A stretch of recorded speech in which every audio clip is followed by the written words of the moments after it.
Hello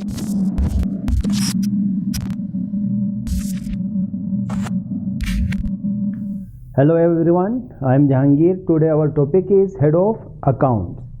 तो देखिए students, head of accounts individual recording of assets, liabilities, expenses, revenue, honours, equity and withdrawals या फिर drawings in a significant manner.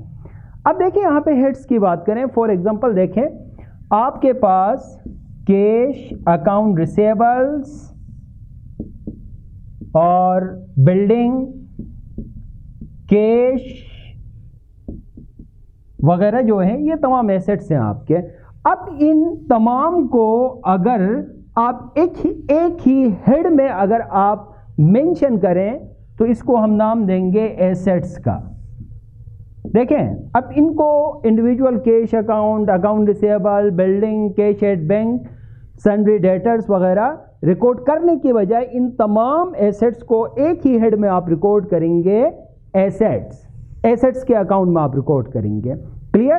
तो अब देखिए what is assets. What is assets? All valuable things which business on और has use of. देखिए business के जितने भी वैल्यूएबल थिंग्स होंगे, फॉर एग्जांपल कैश है, अकाउंट रिसीवेबल है, बिल्डिंग है, कैश एट बैंक है, इन्वेंट्रीज है, इन्वेस्टमेंट है वगैरह वगैरह, ये तमाम बिजनेस के एसेट्स हैं। अगर इसको फर्दर हम एक्सप्लेन करें एसेट्स को तो इसके टाइप्स हैं। पहला टाइप जो होगा वो current asset and second one is fixed asset. Second fixed asset है। What is current asset?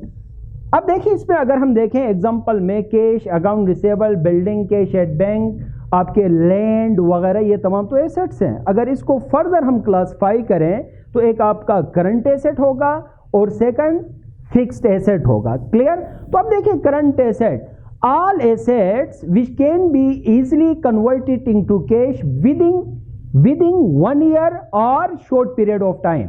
देखिए विदिन 1 ईयर वो तमाम एसेट्स जो कैश में कन्वर्ट होंगे वो आपके करंट एसेट्स होंगे। फॉर एग्जांपल आपके पास कैश है, इन्वेस्टमेंट है,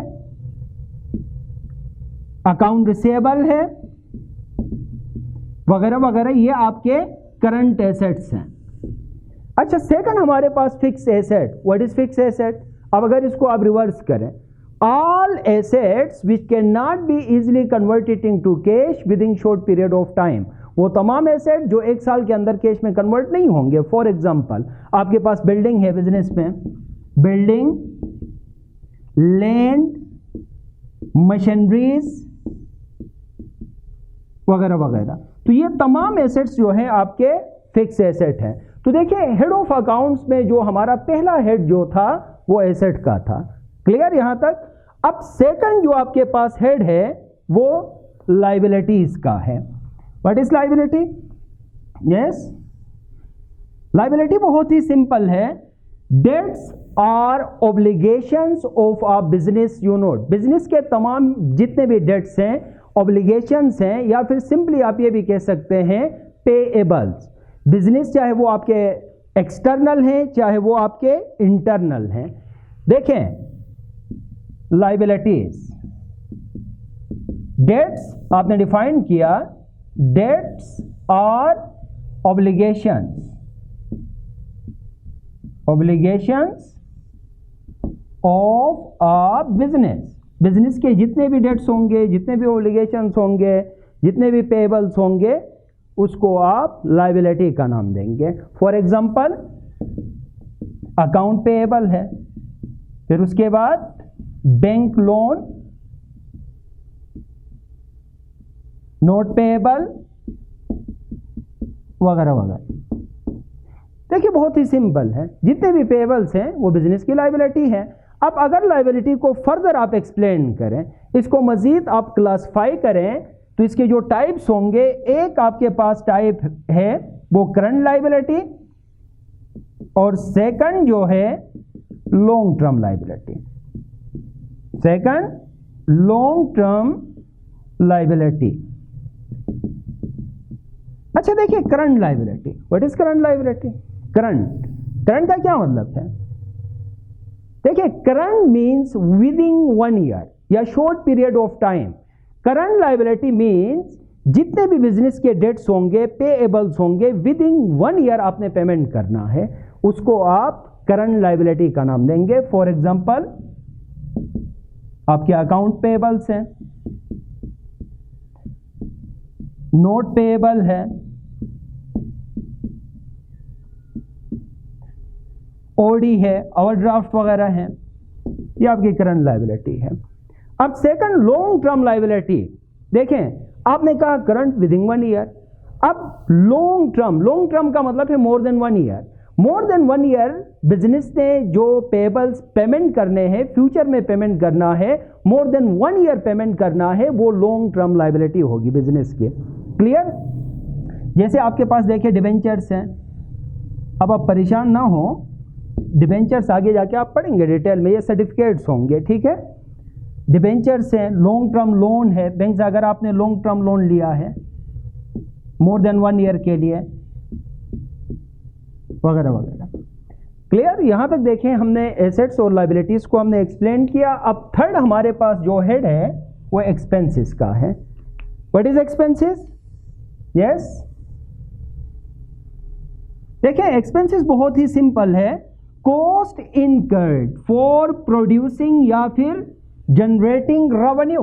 अब बिजनेस में देखिए रेवेन्यू को जनरेट करने के लिए जो कॉस्ट इनकर्ड होगी उसको आप एक्सपेंस का आप नाम देंगे।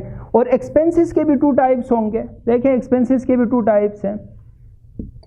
अब अगर इसके एग्जांपल्स आप लें, आपका रेंट है, आपके सैलरीज हैं, इंश्योरेंस है, ये तमाम बिजनेस के एक्सपेंसेस हैं। अब एक्सपेंसेस या तो डायरेक्ट एक्सपेंसेस होंगे या फिर इनडायरेक्ट एक्सपेंसेस होंगे। एक्सपेंसेस के 2 टाइप्स हैं, एक आपका डायरेक्ट एक्सपेंस होगा और सेकंड जो है वो इनडायरेक्ट एक्सपेंस होगा। डायरेक्ट एक्सपेंस का क्या मतलब है? डायरेक्ट एक्सपेंस, थोड़ा गौर करें, देखें अगर हम गुड्स को अगर हम परचेज करते हैं, 2 पॉइंट्स हैं हमारे पास, एक परचेज पॉइंट होगा और दूसरा सेल पॉइंट होगा। एक परचेज पॉइंट, दूसरा सेल पॉइंट। सेल पॉइंट का मतलब है जहां पे आपका बिजनेस है। अब देखिए परचेज पॉइंट से लेके सेल पॉइंट तक जितने भी एक्सपेंसेस होंगे बीच में, देखें परचेज पॉइंट से लेके सेल पॉइंट तक जितने भी एक्सपेंसेस होंगे वो तमाम एक्सपेंसेस डायरेक्ट एक्सपेंसेस होंगे। या बहुत ही सिंपल है, all expenses which are attached with purchases, all expenses which are attached with purchases. For example आप वेजिस हैं, आपका कैरियजिंग है, फ्रेटिंग है, वगैरह वगैरह, ये आपके डायरेक्ट एक्सपेंसेस होंगे। इनडायरेक्ट एक्सपेंसेस, अब इसका रिवर्स होगा। देखें एक आपके पास परचेजेस है और सेकंड आपके पास सेल है।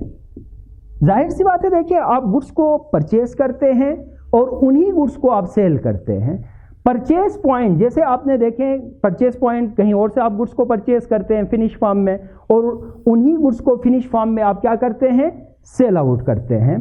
तो all expenses which are attached with sales, sales के साथ जितने भी एक्सपेंसेस अटैच्ड होंगे वो आपके इनडायरेक्ट एक्सपेंसेस होंगे। फॉर एग्जांपल सैलरी है, रेंट, इंश्योरेंस, वगैरह वगैरह। क्लियर यहां तक? अच्छा अब यहां पे देखें हमारा जो 4th हेड है वो रेवेन्यू का है। What is revenue? ये भी बहुत ही सिंपल है। देखें गुड्स और services, goods are sold out और services rendered at a specific price. चाहे आप गुड्स को एक स्पेसिफिक प्राइस पे आप सेल आउट करें या आप अपने सर्विसेज एक स्पेसिफिक प्राइस पे आप रेंडर्ड करते हैं, तो जो भी आप अर्निंग करेंगे वो आपका रेवेन्यू होगा। रेवेन्यू के भी 2 टाइप्स हैं, रेवेन्यू के भी 2 टाइप्स हैं। एक आपका है डायरेक्ट रेवेन्यू और second one is indirect revenue. अब what is direct revenue? Through sale proceed, sale proceed के थ्रू जो भी आप अर्निंग करेंगे वो आपका डायरेक्ट रेवेन्यू होगा। और without cell proceed, without cell proceed जो होगा वो आपका इनडायरेक्ट रेवेन्यू होगा। फॉर एग्जांपल डायरेक्ट रेवेन्यू में देखिए सबसे बड़ा एग्जांपल आपका सेल है, सेल अकाउंट आपका डायरेक्ट रेवेन्यू है। इनडायरेक्ट रेवेन्यू की अगर हम बात करें तो आपने कहीं से इंटरेस्ट आपने रिसीव किया है, आपने कमीशन कहीं से आपने रिसीव किया है, ठीक है, तो ये आपके इनडायरेक्ट रेवेन्यू में आएगा। ओनर इक्विटी, ओनर्स इक्विटी या फिर कैपिटल। What is capital? देखें जब आप बिजनेस स्टार्ट करते हैं या ओनर या प्रोप्राइटर बिजनेस स्टार्ट करेगा तो जाहिर सी बात है बिजनेस में इन्वेस्टमेंट करेगा। इन्वेस्टमेंट क्यों करेगा? जाहिर सी बात है, देखें जब भी आप कोई बिजनेस स्टार्ट करते हैं फॉर द पर्पज ऑफ, क्या पर्पज होगा उसका? For seeking profit. फंड या फंड, कैपिटल या owner equity, owners equity. Fund invested by proprietor, invested by owner या proprietor for seeking profit. Profit को अर्न करने के लिए जो प्रोप्राइटर इन्वेस्टमेंट करेगा उसको आप कैपिटल या ओनर इक्विटी का आप नाम देंगे। अब लास्ट वन इज विथड्रॉवल्स, विथड्रॉवल्स या ड्राइंग्स। देखें एक एग्जांपल आपको देता हूं। ओनर ने, ये आपका ओनर है mister A, mister A is a proprietor. Mister A ने बिजनेस में 1 लाख इन्वेस्टमेंट किया। अब देखें 1 लाख जो है वो बिजनेस का कैपिटल है, और फिर उसके बाद 1 लाख में से 20,000 प्रोप्राइटर ने जो है पर्सनल यूज या प्राइवेट या डोमेस्टिक यूज के लिए विड्रॉ किया, तो इसको आप नाम देंगे ड्राइंग का आप नाम देंगे। क्लियर? तो देखें drawing amount taken away by proprietor for his personal या डोमेस्टिक यूज। तो देखिए यहां तक जो हमारे हेड ऑफ अकाउंट्स थे, asset, liabilities, expenses, revenue, owner equity and withdrawals. Clear? इनका सिग्निफिकेंट मैनर में आप रिकॉर्ड करते हैं। ये हमारे ये तमाम जो 5 हेड्स हैं आपके पास, ये हेड ऑफ अकाउंट्स हैं। क्लियर? यहाँ तक समझ आया? तो इंशाल्लाह यहाँ से आगे फिर कल हम आगे एक्सप्लेन करेंगे। ओके, अपना ख्याल रखिएगा। अल्लाह हाफिज़।